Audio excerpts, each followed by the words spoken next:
Hey, what's up, people? Oh shit, hold up. Jesus Christ. Hey, big up everybody. Welcome to Scottsburg. Steve for not another watch along actually. I actually do some shows every once in a fucking while. Big up everybody. In the cut, I'll be joined by Latimus Prime. Chloe, I think fell asleep. So I do got Andy here. Latimus Prime will join as well. How are you doing, Andy, though? How you doing, man? I'm good, mate. Thank you very much. Nice to catch up on a show. It's been a while. Good. Just a shame I can't see the comments. It drives us nuts. It's nice to know what everyone's saying in the comments and who's joining us. So big up everyone that's in the Yeah. chat. We got Warrior J93 always everywhere. Big up Warrior. Steve, who knows? Chloe might be sleeping. Yeah, she is defo. R McDuff, big up. Good win for us yesterday. Steve Rangers, absolutely. Great win by Chelsea. Anthony LaFleur looks like dropping Ream Sterling can help you win games, and Thiago Silva as well. Sure, we'll get into Yeah. that. Question Did for not look Newcastle happy sitting fans. on that bench, did he? Did not look happy looking at sitting watching on that bench. Yeah, that's facts. Question for Newcastle fans is this: do you think Dan Burn needs to be dropped? We'll just start out there until Prime comes in. We'll talk about the Villa Chelsea game, but we'll start off here since they have to ask a question. It's a simple answer, but we got to explain why. It's not a simple answer. It's not a simple answer. It's one of them ones where you go, what are you dropping him for? Are you dropping him for getting done off a player with pace when he's 6'7"? Livermento. Right, that is the question. Does he need dropped or does Livramento need brought into the team? They're two different. I know it means the same thing, but Dan Burn was brilliant against Villa. He was awful in the first half against Fulham, and then he was brilliant in the second half against Fulham. The one problem that you've also got it with Dan Burn is apparently he's still getting cortisone injections in his back. If that is something that's happening, I've had that. Your mobility is not what it normally is. So does he need dropped? I would say he doesn't need dropped, but he needs a rest. He needs a rest.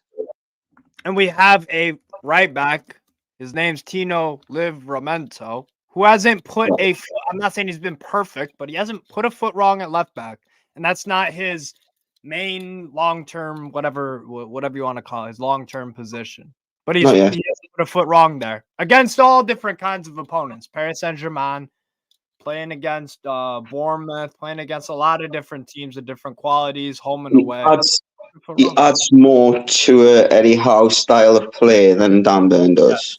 Yeah. The problem that you've got is if you are going man for man and you're sitting high up the pitch, Dan Burn is brilliant. It's when the team try and kick it forward, one that would normally go over someone's head and your left back would be left running with somebody, he gets his head to.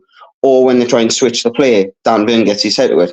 It's so underrated. I know it's something so simple that he does, but it is so underrated.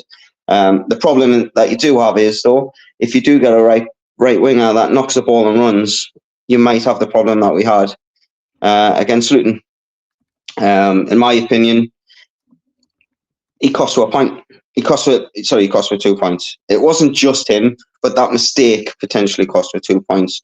You know, I'm a massive fan of Dan Burn. I think he is what he is. If you can't take him for what he's good at, then you can't hammer him for what he's not great at.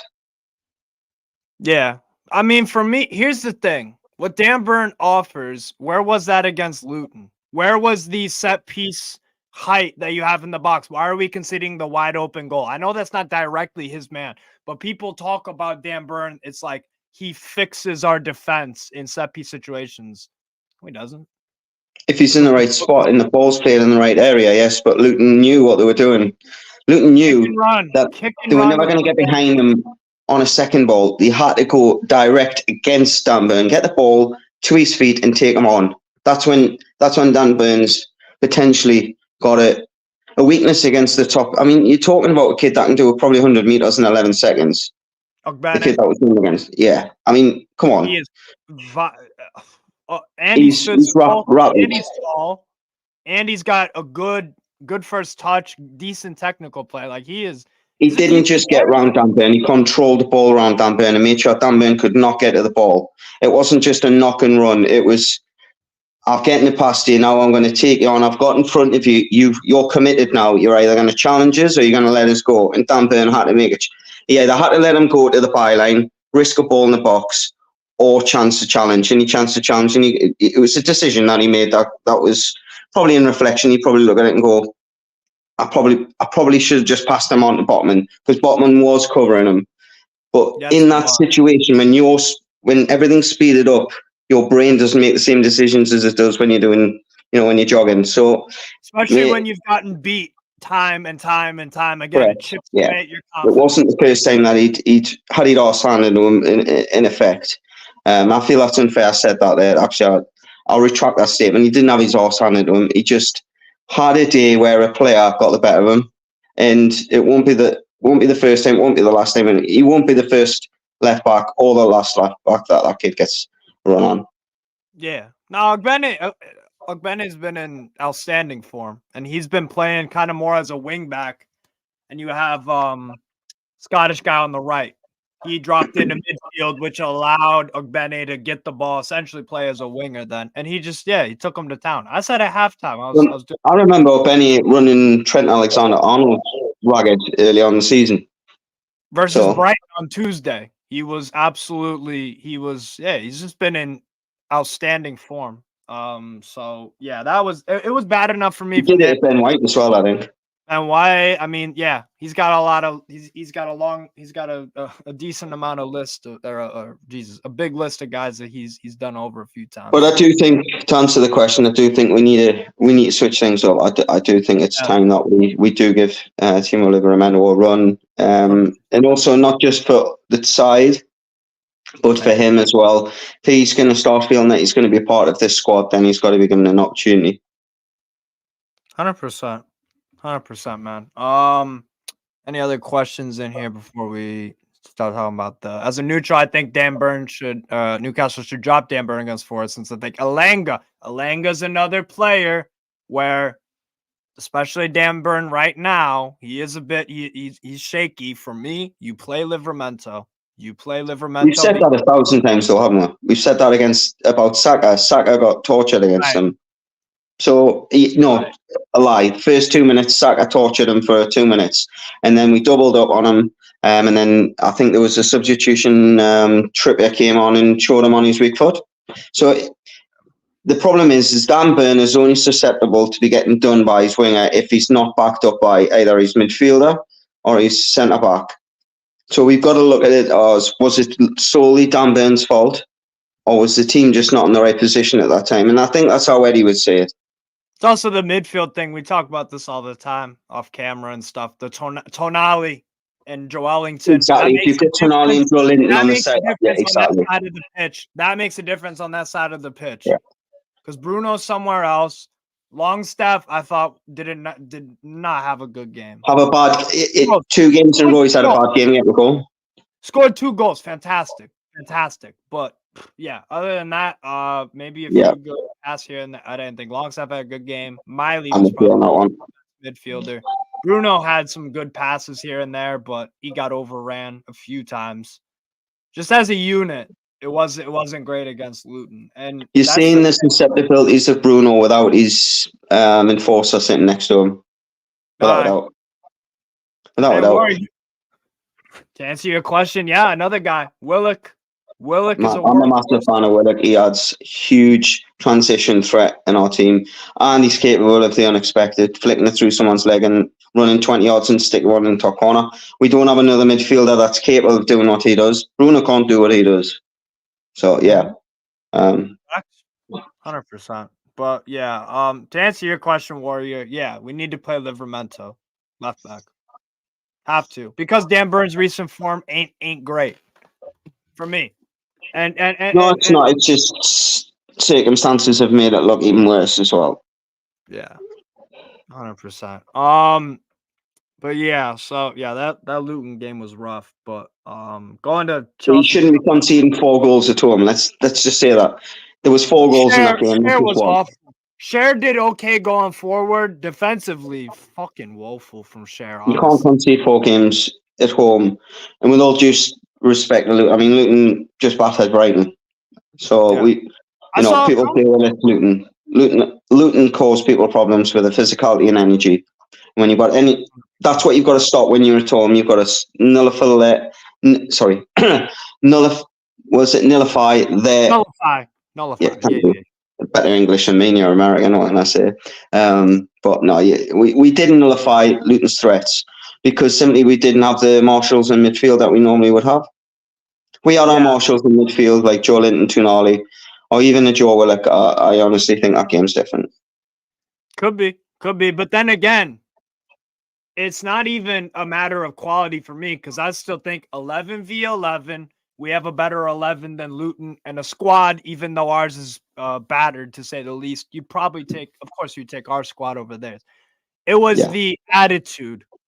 It's the attitude. It's the intangibles. That the fucking goal that we conceded, the Ross Barkley one, Longstaff turnover. He doesn't hustle back. Lazy. Goalkeeper should just either leave it on. Dubravka. I mean, share on one of the goals, fucking jogging back, and then when we concede, he's not pissed, right? It's like he's in a different universe. It's like it's like, dude, what are we doing? But again, what side did that cross come in from for Barkley's goal? Who was? It was from the right hand side. It was Trippier's side that the cross came in from. Dubravka flicks the ball in towards the 6-yard box. Barkley's got a tap in. Shaw's not back in his. If Shaw's in his position, he's exactly standing where Barkley is. So you've got to get back quicker. And not only that, Trippier, in my opinion, didn't do enough to stop him from getting past him. Mm-hmm. So as much as we're nailing Dan Burn because he's a guy from Blythe and he's not an England international, you've got to look at the experienced players. And it's not the first mistake we've seen from Trippier this season. I'm not saying that I'm not trying to nail Trippier there, but we've just got to look at it for what it is. He did have a decent game, but yeah, that was the. He did go forward as well. Brilliant finish with his left foot. Very good finish. Very good. And then the other thing about Burn, I forgot also, gave away the penalty. That was the other thing where it was like, if you look at that replay again of where he gets beat, he should just be letting him go. I think he's got to let him go. I think he's got to accept that he's beaten. He has cover. Go to the box. It's a definite goal if you bring him down. So it's a decision. And these are the top players. They make the best decisions. You look at all top sports where it's an individual sport like tennis or snooker. It's how consistent you are in the big moments. And that was a big moment and he made a mistake. But you can't fault him for effort. And he still kept up with him to a degree, considering he's 6'7" and like a lamppost. I mean, if that was me or you when he runs past us, we're still puffing and puffing like 8 or 5 yards behind him. Oh yeah, we're finished. Yeah, completely. So yeah, no, wasn't Dan Burns' best game by any means, but yeah, no, it wasn't. His all-round game that was probably his worst game in the Newcastle. Murphy's miss fucking killed me, man. That's the one that upset me. Seeing him put balls in top corners against Spurs, and do you know what that is? Rust. He just rushed. He's match sharp there. He takes a touch and he bends it around him, or he sticks it. He puts it back onto his left foot and bends it around him. But decisions, not panicking. He panicked. It was early in the game as well. You could argue if that was 5 minutes later in the game when everyone's warmed up, had a few touches, he probably takes a touch and volleys it. Yeah. One of the positives, though, from the game, thank you, Warrior J, for giving me some hope about my gunslinger. My fucking gunslinger, my archer, my guy, Harvey Barnes. I seem to like him more than a lot of people. I like a lot of qualities about the guy. I don't think he's amazing. I don't think he'll give you 10 goals and a few assists. He doesn't get you 15 goal contributions in a season. I think he's had a bad season. Yeah.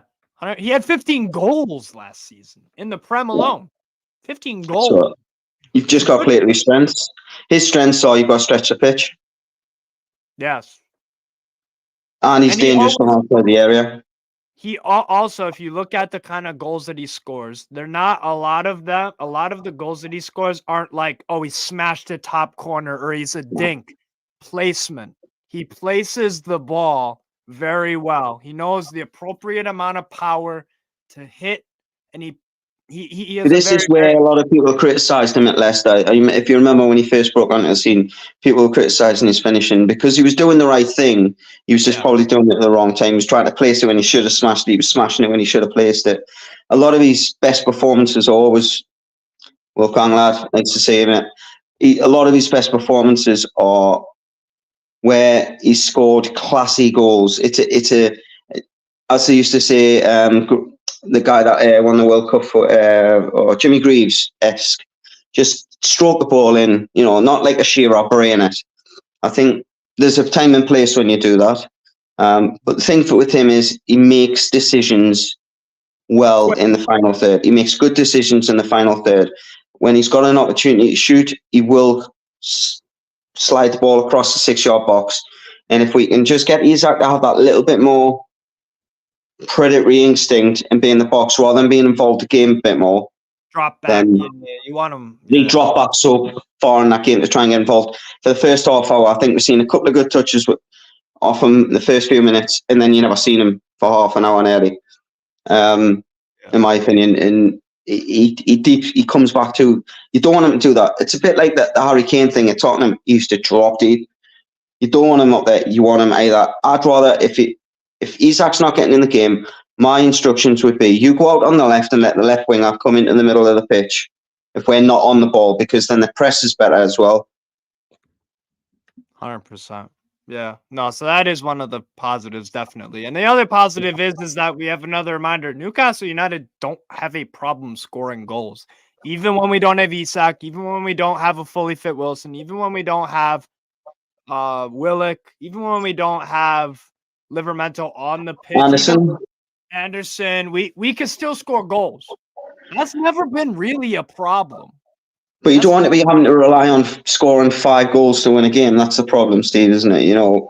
We've got our really first choice back 5 now back. Burn, other than Pope, obviously, you've got Burn, you've got Livramento on backup for either wing back position. You've got Lascelles fit as well. The problem is they're not doing what they were doing last season and keeping clean sheets as regularly as what they were. Once we start getting them clean sheets again, but again, the clean sheets from the back 4, the foundation was that our midfield was solid. Our midfield knew when to get back, cover the defence, and then when to get forward. We haven't got that at the moment. As much as the midfield we're putting square pegs in circle holes at the moment in midfield. Let's be honest. As well as Longstaff's done statistically in the last few games, in my opinion, the game's passed him by so much. When the pace is picked up in a Premier League game, he gets left behind. Same with Miley. When it gets like you told me this. I think Miley defensively is better positionally, but he hasn't got the athletic ability to get up and down like Joe Linton or a Willock. But he's 17-year-old. Who with 17's got that athletic ability? But the technical side of his game on lock, and that's the big part. That's the big part. You can work on athletic ability when you're 17-year-old. He's got a lot of growing to do as well, probably. Yeah. Strength-wise as well. So, the very good pass for Longstaff's first goal as well. He also played a brilliant ball out wide for Isak in I think it was the second half. He won the ball, took a player on and whipped the ball down the wing. The problem that we had is no one was expecting him to play the ball, and Isak was on his own. Yes. Defo. There's so many things that you can say that this player can do this player can't do that. What we've got to do is just got to make sure that we can try and get as many players back fit as we can, and we'll see these little errors for improvement shrink. The amount of things that we're talking about going, this wasn't good enough. You're never going to be perfect. Man City are close to perfect, or the Barca side that beat Man United in 2008 are probably the close to perfect. You're going to see. We are not on that level, so we have to accept that. And that's fine. But yeah, it's always good to just address it. But yeah, like in regards to the goals, we've scored 4 against Luton, 3 against Villa, 2 against Fulham, 2 against Man City, 3 against Sunderland, 2 against Liverpool, 1 How many against were conceded in that period? 4, 13, 0, 3, 0, 1, 4. So we don't have a problem with scoring. We really don't. It's been the defensive side of things, and like you said, that's been affected a lot by. Schär has been up and down kind of form. Some games, like the Villa game, excellent. Luton looked awful for a lot of it defensively. And you're right. The solidity in midfield, that makes a huge fucking difference. The thing that you have is when Shaw steps out of defence, he's fantastic at it. Let's be honest. He's one of the best in the Premier League at it, even. Passes for fun. But when he steps out, one of the midfielders has got to have the nous to go, right, okay, I best sit back here. We haven't got that at the moment. They're all going. The only one that really sits is Bruno, and he sits 20 yards outside of when we're pinning their team back and we're in their box. Bruno's normally in. If the ball gets headed out, he's in that area. We don't want him there because he hasn't got the legs to get back against a Barkley. If Barkley was one-on-one with him, Barkley's doing him for pace. By the way, he was sensational. I thought Barkley. I thought not even just going forward. He was doing a lot of dirty work. He was everywhere. He showed how good he is as a midfielder if he can keep him fit. He is a fantastic player. All the attributes. Class is permanent. Form's temporary. Class is permanent. Big up, Prime. How you doing, Prime? I'm good. Hey, Nigeria and Chelsea won today, and you all looking depressed and shit. What's going on, man? What's good? You good? No, I'm good. I don't care about Chelsea, but Nigeria, I'm happy. Nigeria, I missed actually what happened. I seen the extra time. There was a free kick given, and they were on about if it was a penalty, and then obviously I switched over, so I have no idea what happened after that. Penalties. Yeah, Nigeria won up. 1-0 up in the. Get the exact. And we won it up in like the 67th minute. It was a pen. Osimhen. Chokezi came on for Moses Simon. Osimhen kind of played a 1-2 with Chokezi, and he kind of played his way, kind of barge or bulldoze his way through two players and won a penalty. It was a great bit of play, to be fair. And it went to VAR. I think it went to VAR. But yeah, it was a penalty. Trusikong scored, and we were holding on late. We were holding on late, and then Ala Hassan Youssef, the Roadrunner, gave away a penalty. There was no need. He fouled a South African player. I can't remember his name. I think they're number 10. He fouled him just at the edge of the box. We countered from it. We scored. As soon as Osimhen scored, I thought it was offside, and I was like, "No, it's off. It looks off." And then I was like, "No, it might be on," because they showed the replay. And then penalty on the other end. Before the ref goes to VAR, they just stand there like that. I was like, okay, he's gonna go to VAR. Is he gonna check it? It might be offside. And he was standing there for like a minute. It felt forever. And then he went to VAR, and they started showing a replay that they were checking a foul. And I didn't know he made that foul. Yeah. And they checked it. It was a penalty. Good pen, to be fair, taken. And then we go into extra time. Just actually before the game ended, we got a free kick. Yeah, that's it. I seen you. No, I think it was an extra time. Sorry. Yeah, but before, they scored their pen, and before the end of the 90 minutes, they were on to us. They got a free kick just before the game ended of the 90 minutes. But so far out, brilliant free kick. Good save from Nwabali, and then they get a rebound, and it goes just over. And then we go into extra time. Both teams just kind of playing to go to pens, and then we win a free kick just at the edge of the box. Brilliant bit of play from Mofi. He wins the free kick. Me and Andy are Mofi stands. People thought it would have been a pen. And I was like, nah, it's not. It's just on the edge. Free kick into where the player got sent off. Yes. Yeah. South African player got sent off. So you saw that. South African player got sent off. Yeah, Nacho stepped up for the free kick, and just to be fair, maybe in hindsight it's a good free kick, but he couldn't have passed it any better into the keeper's hands. Then it goes to penalties, and and what made it worse is after both teams took their first pen, the whole thing shut off, so I couldn't see what was going on. None of us could see what was going on, and that was annoying. But yeah, we good penalties taken, to be fair. Good saves from Nwabali. Ola Aina missed his pen, which was annoying. But we're in the final, and that was the most nervous I've been for a game of football for a long time. Even for the Champions League final in 2021, I was not Yeah, this you said nervous. that. I was so confident we'd win. So I, You yeah. fancy either of them in the final? Ivory Coast, you're not bothered. Just fancy it. Ivory Coast just played at 8 o'clock, so they won. I wanted to play Congo. That's To be what I fair. missed that. Yeah, I wanted to play Congo. I don't want to play.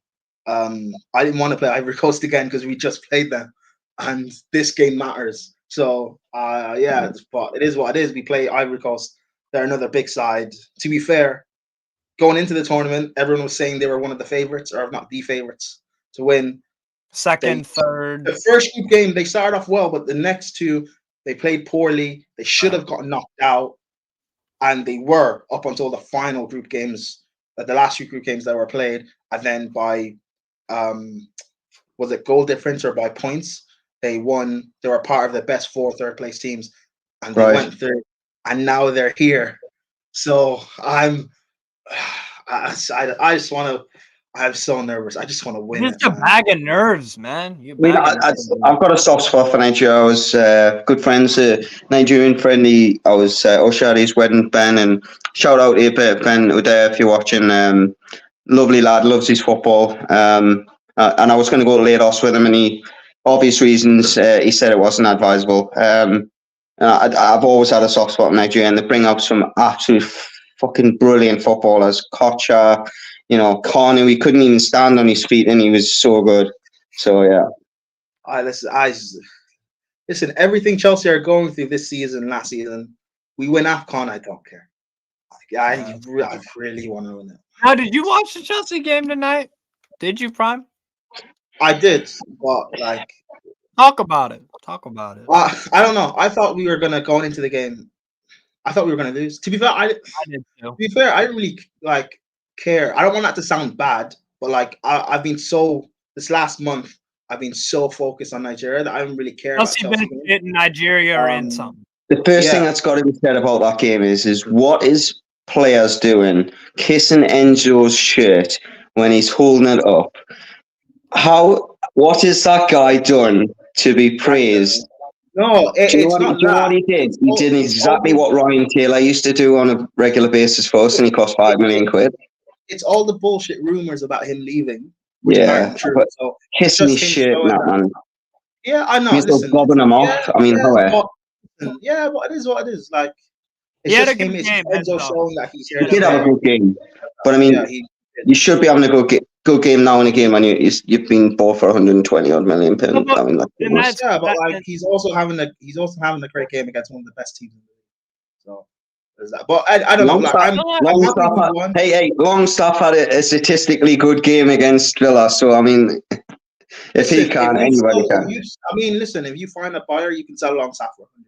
So, but I'm happy about the game. Good performances from individuals. Good team game. Villa were poor, yeah. I won't deny that. Villa were very poor, but you've got to take advantage of that. Chelsea have played poor sides this season, and we've looked worse. So, teams have beaten us because we've been poor, not because they've been brilliant. Yeah. So I'm happy with the game. To be honest, near the end when Diaby scored, it could have gone. If they got a second. It was a header as well, wasn't it? A header straight at the goalkeeper. Yeah. If that goes in. Yeah. I don't know what it is. I don't fancy Tielemans in that midfield. Anytime I see Tielemans playing for Villa, I don't see Villa being the same way. Doesn't work hard enough. He does his work best in this 3-man. Either in a 3-man midfield or if he's played next to a DM. Like when he was at Leicester, when Leicester were good. Because he played with Ndidi, he was allowed to have that free roam to go box to box. At Villa, though, their midfield is structured in a way where everyone has to do the work. Yeah. Very dogged. Kind of like with Newcastle, everyone in that midfield has to do the work. It's not just one guy. And if one dude isn't, you get exposed. Exactly. And Tielemans isn't that guy to he can put in a shift, but when he has to be part of a unit and he doesn't seem to suit the system, does he? I mean, I'm a fan of Tielemans as a player, which is why it's every time I try and watch him, I think, right, you're going to kick on, are you going to get on the side, or you're going to, show that you're the player that, scored the winner against you guys, I think, in the FA Cup final, didn't he? And then now he's not the same player. In theory, it was a good buy. Was it? Did he go there Pre last summer? transfer, yeah. Was it last summer or the summer before? No, summer just gone. Yeah, it's Oh, his okay, first last year. summer. Okay. So I don't know. Maybe know- Emery had a plan and it just didn't work out. To be fair, but he's One- still a good one player, and thing- they would get money for him. Still time. One thing I noticed, especially in the first half, I think you guys dipped in the second. I thought whenever Bailey got the ball, whenever McGinn got the ball, outside of the first 5, maybe 10 minutes at a stretch, you just right away, someone on him. Yeah. Someone's Yeah. on him. Someone's making him turn backwards. There wasn't an easy outlet to just kick and run to Bailey. There wasn't an easy. McGinn was trying to drive with the ball, but he'd get nudged up by Caicedo. Like I just felt like man to man, you did your jobs. You did your And that was job. the thing. You set Did the the job tone. individually and just as like a we- team. And just like we did. that's what we need. I know, like I and other Chelsea fans, like, and Steve knows this. We hype a lot. We talk a lot about Poch, but you know, these players today, they also turned up and performed. Whether it's because they're trying to save his job or because, like, you know, just for self pride or whatever. Like, I'm glad Got to that be these self pride, guys, doesn't it? Got to be, surely. you know, because these guys, like I keep saying, there is talent in these players. Like, forget about like money and all of that. These players clearly have talent, and you know, I get it not being coached properly, but sometimes you have to like perform for yourself and show something. So yeah, I'm happy. Yeah, I'm happy. I don't know. We'll see. Next game, like I'm trying not to. I'm not getting like gas and hype up about this win because we've put in good individual performances against top sides before. Newcastle, even though that performance in Newcastle wasn't actually great per se, but it was a good result. Performance against Arsenal, Spurs, City, Liverpool, etc. doesn't mean anything because the next game, the next run of games, we end up losing and not actually performing. So against Palace, if we perform, they're missing Elise, Eze, and Guehi, their best players. Put in the same performance against Palace. Yeah. Put in the same performance the next game. I don't know who we play, but if we put in these performances, it'll start convincing people that maybe Poch, you know, maybe we should relax a little bit and give him a bit of time. But it's hard for me to say all of that when good performance now, but then we lose the next game and all of a sudden we're back to square one. You know, it seemed to me, Prime, I don't know about you, but it seemed to me as if Poch he had a set structure there, but he knew that he was trying to set a structure that was going to try and get the best out of individuals. And it hasn't worked.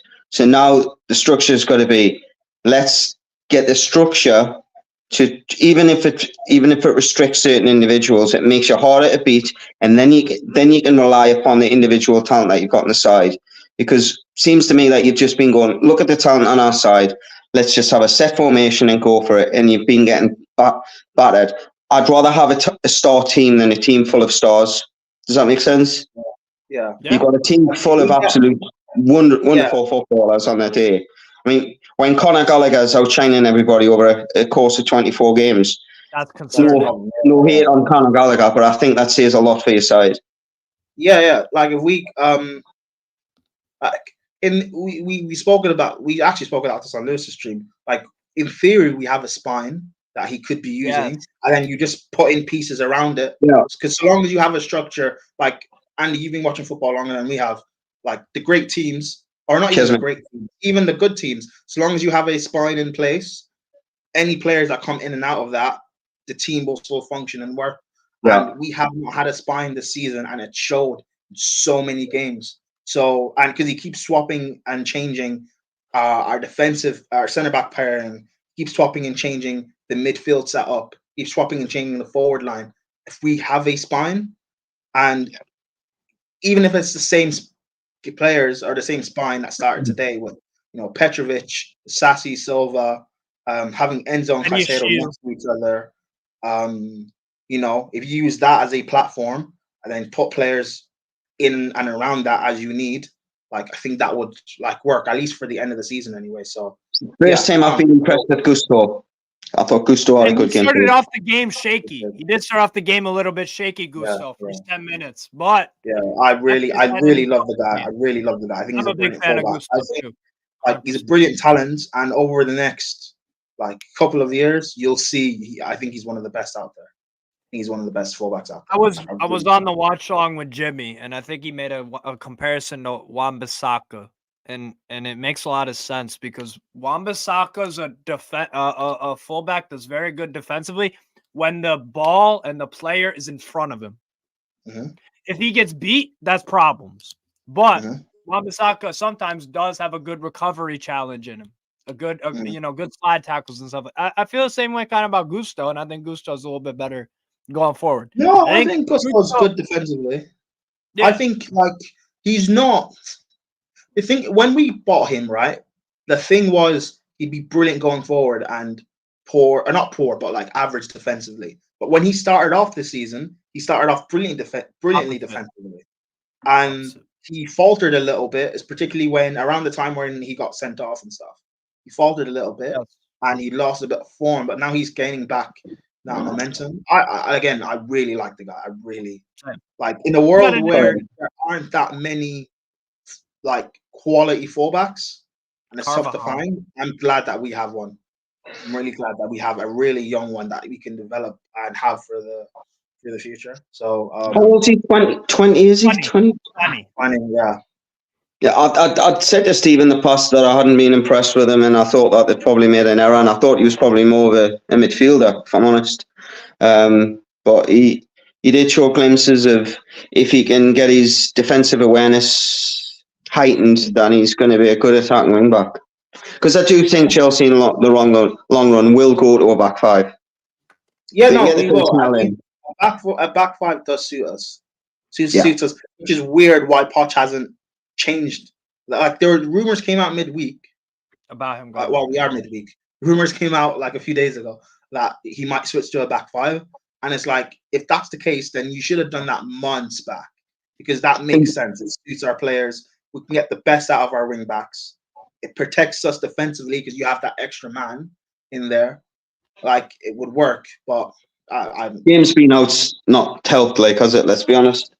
I think if you've got Reece James fit, then that's the biggest problem. True. But even with Reece James, I'd rather see him play in the back three as opposed to play wing back. Yes. Wow. When he comes, no, Andy. When he comes back from his injury, you got to think about it like this: when you play at that right back spot, like Reece James plays the game, he goes up and down, up and down, up and down. Yeah. Exhausts a lot of effort. When he comes back from injury, if you play him in a back three, he doesn't have to go up and down, up and down. He can step up in the midfield when he wants and pick some passes because he can do that. And not many teams will want to face. No, I thought you meant him playing at the back in the back three. I thought, sorry, in the back. Right, centre back in the back three. See, I think I don't see Reece James as a right-sided centre back, not in a Chelsea side personally. But I mean, I don't want Chelsea in the back three though. Like how Kyle Walker with England, because he did it when we won the Champions League. Like he's very very good in that position, and I like not many teams will want to. Reece James would get injured again. I doesn't cross the ball like Reece James though, Steve. To be fair. Yeah, but like not many teams want to face the right hand side of Gusto and Reece James. Yeah. No, that's a good point. You've got some athleticism in that. I've always said to Steve, we're blessed with right backs. Let's be honest. We've got Trippier, Reece James. You know, even kid at Brighton when he's fit, Lampard, all sorts. I think Reece James is the one that is more the all rounder. You know, Trippier's probably the best switched on. He reads the game a little bit better than the others, but Walker's pace gets him out of trouble from. I mean, he appears from nowhere like memes, doesn't he? I mean, he's 20 yards behind a player, and then all of a sudden he's taking the ball off them. Reece James is, for me, the more rounded, but you've just got to keep him fit. Yeah, that's the massive problem. I'm like, I don't know. If we can, a thing I want to change is our coaching staff, because as much as I clown on Reece James for getting injured, these past few seasons, Chelsea have had a massive problem keeping players fit. All of them. So I can't necessarily just say Reece James. We haven't been able to, even like Gusto we brought in, he's had a couple of injuries now this season. Lavia is just not. Yeah, a lot of the problem is. So how can that be? Players that don't have injury records, they've come to Chelsea and all of a sudden they just can't stay fit. So because they've got no Premier League record, that's a problem. They're not used to the pace of the Premier League. Yeah, true. But this problem doesn't happen elsewhere. Not Reece James in that category.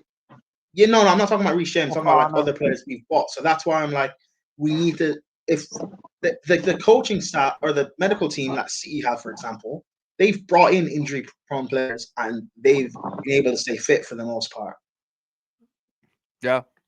You know, so No, sorry, I didn't mean to say one about Reece James. Just Steve mentioned Reece James. I think a lot of the signings were foreign signings from foreign leagues. Yeah. Dutch league, a couple of them, Cuckoo. French league, German league. They play Cuckoo. Saturday, they might play a Champions League game on a Wednesday, they might get a week's rest. That doesn't happen in a competitive team, and which you were obviously at the start of the season, when all competitions, all the injuries came. Very similar, I think, to Newcastle in my eyes. Yeah. We had a season where we've not had for a long time where, yes, okay, you've got your standard 3 competitions you're in. You've got in the Carling Cup, the FA Cup, and the Premier League. Then you've got on top of that Champions League football. It adds a hell of a strain on the squad. And I don't think a lot of the players, I mean, in our situation, we've had long-term injuries. That haven't just been a couple of weeks here, a couple of weeks there. true, but It like patches we're a not lot in of. Europe. So like, whereas you guys have 2 games a week, we're not in Europe. We've played 1 game a week, unless it's a FA Cup or Carabao Cup fixture. So if there's a problem now, how does that work next season? Yeah. You know, so Spurs. But yeah, Tottenham will have that problem. Tottenham will have that Yeah. problem next year. So does that mean that you're confident of European qualification, Prime? What? Does that mean that you're confident on qualification for No. Europe? No, I didn't think so. I was going to say. In order to get Europe, we would need to either win the Carabao Cup, go on a cup run, or go like we would have to, the form we need to show in the league would have to be title winning form. There's 15 games left. We would have to win 9. 12, 10. 10 to 12, 10, no, Oh, 10 to okay, 12 yeah. games to get Europe. Where are you in the league at the minute? 11th. We have to assume other teams above us will also win games, so we'd have to win just about all of our games. We are 10th. Where are you in the league? 10th, Let me 11th. pull up. somewhere there. Yeah, You only lost 4 points behind us, I think. Yeah, We're only 9 points off. No, that's my point though. Like the teams above us, the teams above us will also win games, so we need to keep winning and keep winning and keep winning just to catch up. Because that's the thing everyone always says, we're only 4 points behind, but that doesn't mean And then you much. lose it. Yeah. It doesn't mean anything is if everyone else is also winning games. So we need to keep winning. That way, if you lose a game, then we've capitalized because we're still. I think winning. Europa League's more than achievable for Chelsea this season with the squad you've got. More than achievable. If we finish Euro, if we get even Conference League, I'm cool with that because next season I know that's something that we can win, just given the squad. I know that's good enough for us to go for at least the semi-final. Yeah, 2 points behind us. I thought it was 4. Yeah. 100%. See, we're 2 points behind, but we've been around 10th, 11th all season. Yeah. So that's showing. Not only is that showing how bad, like how inconsistent the rest of the teams above us are, shows how bad we are. That we haven't been able to capitalize on that for like 3-4 months now. True. 100%. So, yeah, apologies if you just keep hearing a little cry. My dog, for some reason, just keep whinging. I have no idea why. No worries. Probably crying that Villa lost. I've just let him out for a walk. That's why for a wee. That's why I went before. But he's been fair. He's probably just upset that he cannot say who I'm talking to. He's a nosy kid. Andy, how have you recovered from the birthday celebration? I was fine on Sunday. I'll be honest. I was a little bit groggy, and then I took the Ben upstairs. He was asleep, and I pulled a muscle in my back. I've been in bed for 2.5 days. Other than that, so whether the birthday contributed to that, but thanks for it. I was in a bit of a state Saturday night, for it that way. I remember. I don't know whether it was I think it was the Saturday night. I went on a stream with you're Sarcasm City with Wolfie, and honestly, I woke up the next day cringing at some of the flashbacks. I was 2 sheets to the wind is the politest word for it.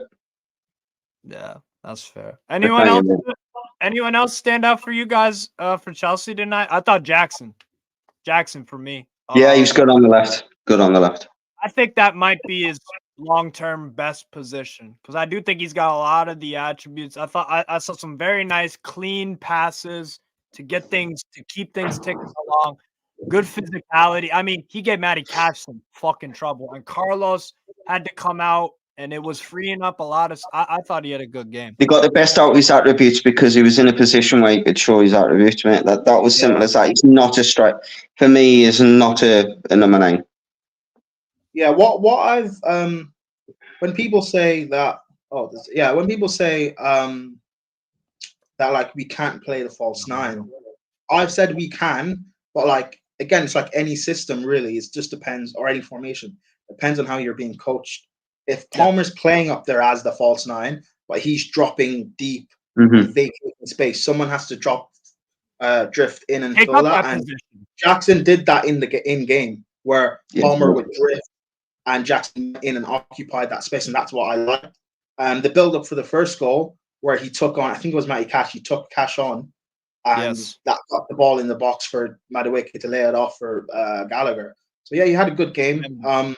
Again, like we'll see what Poch, because he doesn't seem to learn from things. So yeah, he's going to change it again, isn't he? You just know it. Yeah, that's why I don't see us beating Palace, even though we should. They're poor.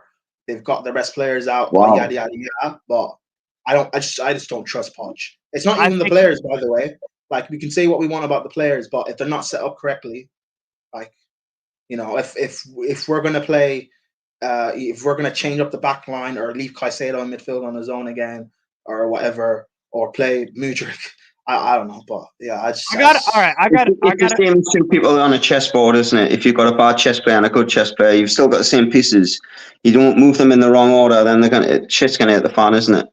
You could have Lewis Hamilton driving a car and then some other guy. You're gonna get different results with the same fucking car, maybe even less. Yeah, I just really don't trust. Hey, so Prime, I got a question about the Palace game. All right, I think you guys are a cup team. Clearly, care about cup final. Say what you want about the opponents. You fucked up versus some crappy teams this year, so you did what you did. You got to the final somehow. Cool. You're a cup team, right? And us. Fucking hell. The Trippier, thank you. That's all I'm saying. Yep. Oh, Trippier's apparently a Chelsea fan. He tweeted something years ago about Chelsea. Yeah, he probably fucking dead. For me, you guys are a cup team. All right, I want to ask you this: do you think you're gonna lose or draw against Palace because it's a Premier League game and you guys are, like we just looked at the table, still? No, I just don't trust Poch to play the same way.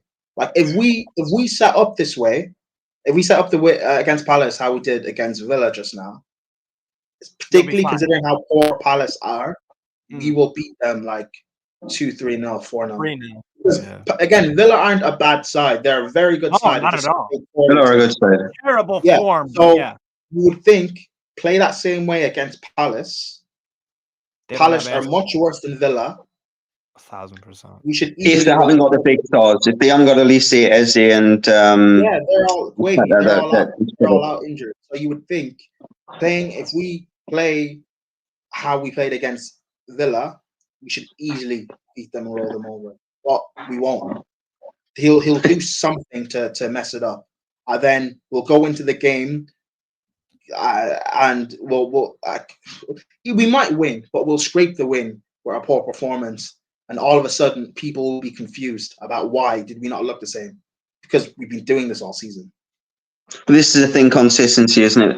The problem that you've had no consistency because your 11's never been consistent all season. Even when he's had, you've had a decent game, you might not have gotten the result. I remember your Bournemouth game. I think he's got a draw later on. You played well in the second half. Might not have been Bournemouth, might have been Brentford. The following game, half the front 3 weren't in it. A couple of the front 3 weren't in. The midfield got changed around. But the same players that played were on the bench, so it wasn't like injuries affected it.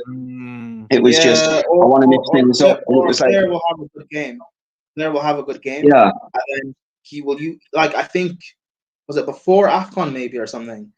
Bro had a good game. Or what game must it have been? That was against. Before we played Middlesbrough first leg. Bro had a very good game, and then he got dropped for the Middlesbrough first leg game for no reason, randomly. Mm-hmm. Yeah, he played Fulham. He could have used that momentum to carry himself into, but he didn't. He got dropped for no reason. Where's the reward for the good? Yeah, Like Madueke has had limited game time in the first half of the season. He's had good games off the bench. Then he just stops playing. Same with Maatsen. He has good appearances off the bench, but doesn't get to carry that momentum into a start. Chukwuemeka came on against who's the last game we played? Not Liverpool. Wolves. Yeah, Wolves. No, not Wolves. Chukwuemeka came on against Liverpool too. And No, not the Liverpool game. Maybe the game before that. Chukwuemeka came on, good performance, and then you haven't seen him play. Villa in the Cup, ironically. I don't know. It was one of those. It's a strange one. You can understand if the players get injured, but if you come on and make an impact in the game, or you start the game and you have a good game, you'd expect to at least start the next game. I'm not even saying start because I know he's just come back from injury. I understand him not starting, but it's like today. We're 2-3-0 up. We're comfortable. Chukwuemeka's warming up. He runs up to the the fifth official by the bench has the sign. He goes up to him, and then Poch tells him to sit back down, and he brings on other players. Like, why? Give him minutes. We're winning. Nothing's going to happen in the game because we're 3-0 up. Give him minutes. Let him come on. Chukwuemeka is a very good player. He's young. Bring him in. Let's see what more he can do. Build his confidence. He won't do that. So, yeah. No, 100%. What else? What else is there from the Chelsea end of things? Yeah, I thought Madueke had a good game also. Like I think you're starting 11. My bad. Yeah, thank you, Warrior. Fulham at home. That's the game. Thank you. Yeah, Fulham at home. He had a good game, bro. Yeah, 100%. And ironically, now he's on loan at Fulham. I think he's the most natural out and out striker Chelsea have at the moment. Yeah, bro. Yeah, I think he brings you. Previously, he brings your wingers into the game when you were playing Sterling and Palmer on the wings. He was the one that was pushing the defence far enough back because he was a threat to get them in the game. Okay, he went doing great with it, but because Sterling had a god-awful low handful of chances in one of the games. I think it was Wolves and couldn't put one away. But no, it was Liverpool. Sorry, it was Liverpool. I've seen him playing games where people, I get it, like Chelsea fans, like they don't rate Broha, and fine, he's not. People can say maybe he's not the best, but he's got certain attributes that we can. What? Yeah, he's got certain attributes that we could use, and instead of using him, like he's a big guy, he's a unit. Instead of using him as a target man, he's telling him to like drift wide, drifting wide, and we're not putting crosses. I remember in a couple of games we haven't put any crosses in. Broha comes off, bring in Jackson, and then we're putting crosses in the box for Jackson, who doesn't head the ball. Ironically enough, he scored with a header today. I was going to say, ironically, he scored a header. He doesn't head the ball usually. Good header from Jackson, by the way. So, good and header. then people are complaining and saying, "Bro, I had a bad game," and I'm telling them, "Well, we haven't used him properly. So how can you say it's a bad game?" Like, anyhow, Steve, we've got 10 minutes left. We've got the Newcastle game Saturday. Apparently, Wilson's going to be available to be picked from the start. We've got Barnes available from the start. Potentially, Gordon's recovered from his ankle injury. So is that going to be, because Isak's apparently out, so is that going to be Wilson, Harvey Barnes, Gordon, and Miggy on the bench, or are you bringing Miggy in? Because I don't know about you, Prime, as a neutral. Miggy, you know what you're going to get for him. You know that you get the balance on the left side. We haven't seen Gordon on the right side. I think he's fitted to play on the right side if you play him as an old-fashioned winger. Get to the byline, get the ball in, especially if Wilson's the striker. Yeah. And then have Harvey Barnes as the one that Wilson will try and play off closer to. But then you've got to have them. I don't know. I don't know about you guys, but I think that would be my starting lineup. Miggy off the bench. For me, it has to be. Did you say Pope? No. Oh, I thought you said. What did you say? It's that 8-year-old mate. Saying Gordon on the right, Harvey on the left, Wilson up top. Yeah, that should be the front three. No excuses. And Livramento should be playing. Because Dan Burns' form hasn't been good. Remember, I said this to you back in the summer that I'm surprised you didn't get. To be fair, I was talking about Chukwueze, but in general, I was surprised you didn't get a right winger. I was too. Yeah, you're not the only fucker. Yeah, we were all surprised we didn't get a. Yeah, like I get Armour, and I get it. He had like the past year or so, or 18 months, he's had brilliant form. But 3 to have months. no one as a backup to him, No, we don't. Murphy, that's it. yeah. Murphy And again, good left team wingers player. in Barnes, and I like Barnes, and I'm a big fan of Same. Gordon. I wanted him, not last summer, the summer before, when we were linked to him. When you were linked I with him, wanted him. Frank Yeah, wanted him. Him. Fans were saying he's not worth it. I was like, this guy's really. If you look at the stats, Gordon's got 8 goals, 5 assists, or 5 goals, 8 assists. Foden's got 8 and 7. Saka's got 8 and 7. I think there's only them two in the wing positions for England ahead of him. Gordon's got He's 7 very and good. 5 in the Prem. So he's got 13 goal contributions in the Premier League. Oh. He's got to be pushing to be in that squad because he can do your job in it off the striker, on the left, on the right. If you're playing a France or something, stick him on the right side of midfield and track Mbappe back.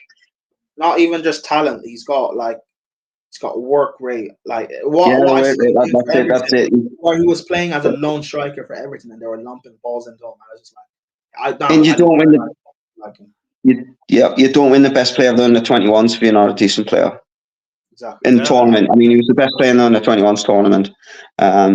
So yeah, but I just look at Newcastle at times, like, and I even said this when you guys were good. Like, it's a really good team and a good way of playing, but just balance sometimes. You don't have a DM. I get it. The midfield all works for each other, but if you brought in a DM, then that frees up Bruno to play to his full potential. Don't have a right winger. Don't have a left back.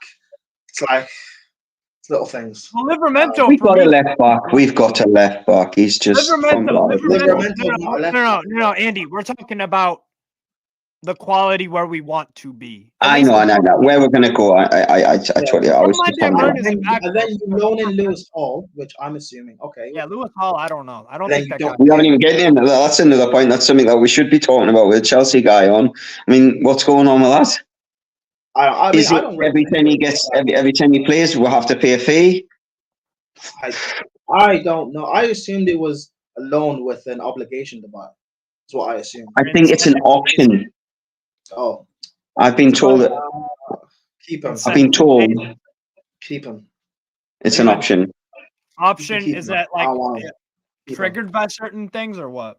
Actually, I would imagine that there's a trigger in it that if he plays X amount of games, then you've got an obligation rather than an option. Me saying all of that though, Chelsea could have used him this season with injuries.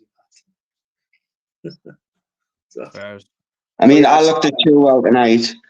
Yeah. Chilwell was good. Chilwell, he was good. Him, all the crap I give those two players. Chilwell, they were good tonight. They were good. Your previous game, I think it was against Liverpool. Wolves on Sunday. Wolves, sorry. He was awful in the first half. Absolutely terrible. Both games, they were horrendous. But yeah, this game, good performance from them. Again, let's take that forward now. Yeah. Hey, look at it. Bad season for you overall in Chelsea standards. You've got a cup final. You've potentially got a semi-final if you get through. Who you got there? Got Leeds in the next round. Is it Leeds quarterfinal? It's not quarterfinals now. Yeah, you've got a quarterfinal. I think. No, is it? It's the last 16, isn't it? We played Leeds. Sorry, no, it's the last 16. Okay. So Blackburn. This next round is as a round of 16. Then it's right. So you should get to the last 8. Let's be honest. If you're playing Leeds. Yeah. Leeds are a favourable draw. Yeah. And then you've got potential qualification. I honestly think Newcastle are having this season that we expected to have last season. If we could get to an FA Cup final, challenge for a cup and finish in a Europa League spot, I think that's progress as much as considering the start of the season that we had. With the injuries we've had, I don't think that's digression. I honestly think that's just circumstances. And I think, Chelsea, they were never going to do it with a blink of an eye spending £1 billion. You spend £1 billion on players. You've got, 28 international players, give or take a couple. How do you keep everyone happy? It's going to take time. Poch will, no doubt, in the summer, I honestly see at least 5 or 6 important players from Chelsea leaving. And then probably maybe 1, maybe 2 come in. That's it. Could be. So I honestly think we're going to be heads and clogger heads next season, us and Chelsea. I think it's going to be really close. Be a good game, 100%. Yeah. Well said, boys. Let's do some quick prem predictions for this weekend. Man City, Everton. 4-1. 4-1 Everton. All right, cool, locked in. Daddy, just shut up. 4-1 Everton. 4-1 Man City. I'm assuming. City struggle against the back three. Everton will sit back in that back three. Yeah, they will. Yeah, you're right. 2-0 Man City. I'm going. 1-0 Man City. They'll win it late. Okay, I know I'm not getting up at 7:30 a.m. to watch it though. I will. I know it's in your time. I'm just joking. Wolves, Brentford. Wolves in some super form. I'll let Prime go first on that one. 2-2 draw.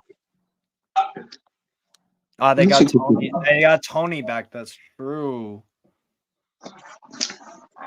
I think he's right. 2-2. I think he's 2-2. 3-1 Wolves. I've seen Wolves play Brentford actually twice, FA Cup and then the league game. Actually, Wolves match up very well against Brentford. Albeit that was Brentford without Ivan Toney, so that's a big difference. But I'll go 3-1 Wolves. I think 3-1. Yeah, they've been good. They've been very good. I'm going the same as Prime, 2-2. Fulham, Bournemouth. I like Bournemouth. I think they're good. I think they've got a good coach. Considering we're what playing them. Hey, and I told you, Andy. I told you about it. No, you did. About your experience, yes, definitely. Rough start to the season, but they picked up. Did Broja actually go to Fulham? Yeah, he's there. I'm going to go Fulham 2-1. I'll go 2-1 Bournemouth. Actually, he is there. Fulham are still, even now with Aina and Bassi missing, they're still a good side. Castagna would be at fullback and Anthony Yeah. Robbins. I'm gonna go draw 1-1. 1 draw. Fairs. Yeah. Tottenham Brighton. This will be a really good game. You just know there's going to be goals in that one, don't you? Watch it being 0-0 after me saying that. Yeah, I'm going to go 4-2 Tottenham. 4-3 Tottenham. 4-2 Brighton. I could see that too. I could because they do have the players. They got Son back, so I think that's worth the goal or two. Is Son back? Is he? Yeah, Son's back. Yes, he is. That's why I'm going 4. Because Richarlison will probably score. They'll get one from Porro, maybe. They'll get Son a brace or something. I could see something like that, 100%. Luton Town, Sheffield United. If Sheffield don't get anything from that game, they're relegated, in my opinion. So I'm going to go 1-1 draw. 4-0 Luton. 1-0 Sheffield United. Wow. They've got this is the thing they've got to get some points. They'll win 1-0 or 2-1 Sheffield. They'll win this game. Yeah, I think Prime's onto something there. If they're not going to pick up any points now, Andy, you watched the reverse fixture. That was on Boxing Day, right? Where they played at Sheffield's ground. That was the 3-2 game. That was closer than I thought it would be. Yeah. I think Sheffield are better under Wilder, but they've still got the same problem. They're getting battered in games rather than beat. Yeah. When he first came in, they were staying in games. They were picking up the odd result, and when they were getting beat, they were getting beat by the odd goal. But again, who can argue with Connor? Connor, you're right. I honestly think Sheffield will show up and get something out of that game. Not because I think they're better than Luton. I just think because desperation. Desperation. Yeah, I'll go 4-0. They score 4 in 2 games. They'll keep that train rolling. Liverpool, Burnley. 3-1 Liverpool. 4-1 Liverpool. 2-0 Burnley.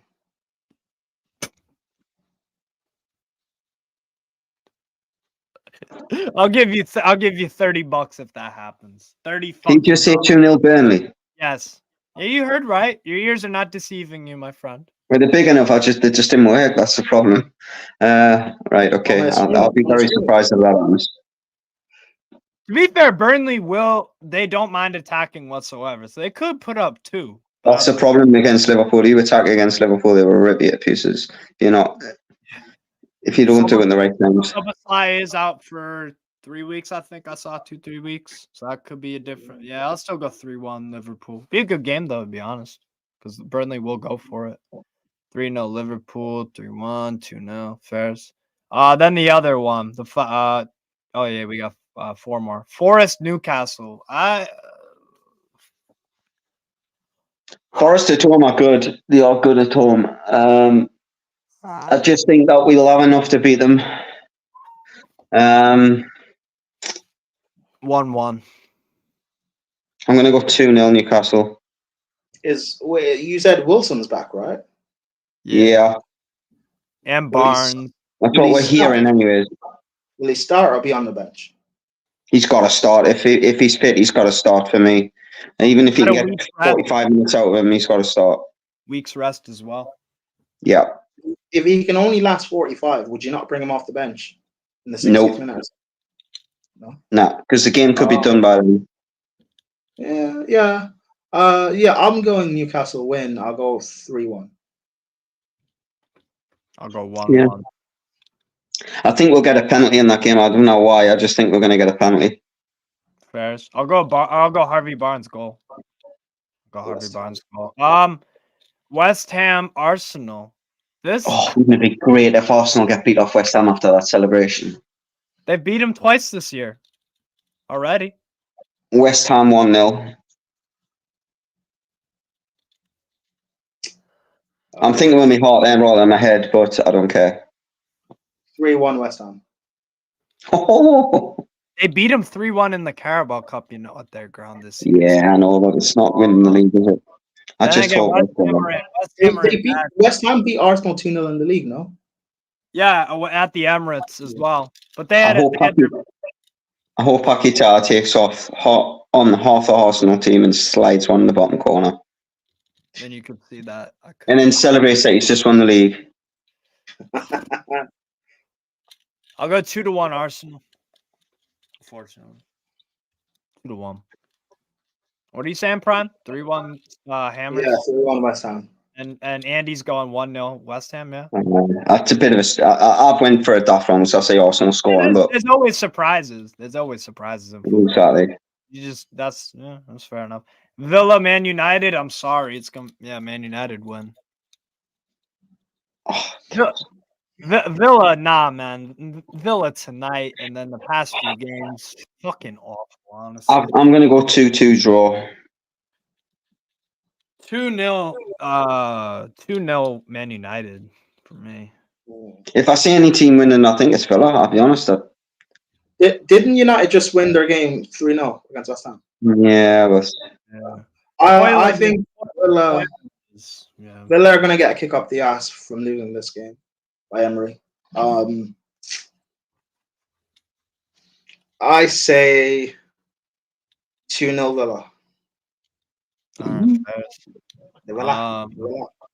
I hope you're right, but I don't see it. And after remaining games, people, good night, everyone. You're playing like dick. Oh yeah. Palace 2-0 Chelsea. You guys could play a 1 out of 10 performance and win that game easy. I'm gonna go 2-1 Chelsea. Actually, 2-0 Chelsea. I don't see Palace scoring. I don't see Palace scoring. No, I don't. Steve, if Chelsea don't beat Palace, will you apologize to Roy Hodgson? Yes. Okay, cool. That's how yeah. I'm sure Roy Hodgson will be so much bothered about that, but bro needs to retire. Bro is done. He should have been a retirement home when he was England manager, let's be honest. I'm going. You've got to give it to the guy, though. I mean, what's his 104? I mean, he's not. He's 76 and he's running around on a training pitch for 30 hours a week. Hats off to the guy.